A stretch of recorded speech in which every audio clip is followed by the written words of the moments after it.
TG Plus News edizione di Venezia, buonasera. In apertura del nostro notiziario La Cronaca. Si è tenuto oggi il primo tavolo tecnico relativo alla situazione di crisi formalizzata con la comunicazione aziendale della chiusura dello store del lusso Fondaco dei Tedeschi di Venezia. L'incontro, coordinato dall'assessore al lavoro Valeria Mantovanna, assistita dall'unità di crisi di Veneto Lavoro e della direzione del lavoro regionale, ha visto la partecipazione dell'azienda DFS Italia che gestisce lo store e delle organizzazioni sindacali Filcams CGL, Fisascat CISL e Wiltux Will. Al tavolo odierno, commenta l'assessore, abbiamo condiviso la necessità di ragionare in ottica di continuità del centro commerciale, ritenendo necessario ricercare un soggetto che possa dare un futuro imprenditoriale al sito e definire un modello di business che meglio risponda alle nuove dinamiche del mercato del lusso e dei flussi turistici della città lagunare. Ed è stato presentato questa mattina a Ca' Farsetti il bilancio di previsione 2025-2027 del Comune di Venezia. A illustrare la manovra che si attesta intorno agli 800 milioni di euro di spesa corrente è stato l'assessore Michele Twin. Al netto degli adeguamenti ISTAT, il bilancio non presenta aumenti dei tributi e tagli ai servizi. Per questi ultimi invece è stato annunciato l'aumento di risorse. Poi i numeri della manovra. Per quanto riguarda la spesa corrente, su base annua, il piano economico finanziario prevede uno stanziamento di 8,2 milioni di euro per il verde pubblico. Nel 2024 la somma era di 8 milioni, nel 2023 si fermava a 6,9 milioni.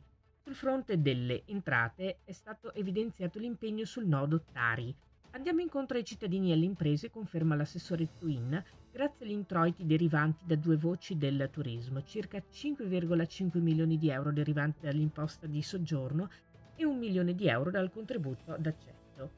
Ulteriori particolari nel nostro sito notiziaplus.it. E in previsione dell'abbassamento delle temperature, previsto a partire dai prossimi giorni, con la conseguente possibilità di nevicate e gelate nel nostro territorio, riprende l'attività preventiva e informativa dell'amministrazione comunale di Venezia e della protezione civile.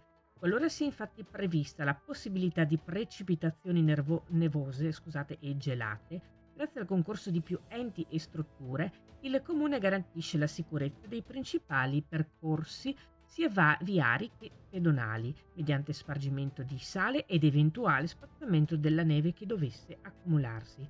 A tale scopo sono state identificate le strade che, per caratteristiche e tipologia dei servizi che vi vengono svolti, risultano definite sensibili e per questo prioritarie negli interventi atti a garantirne la percorribilità e oppure l'accesso.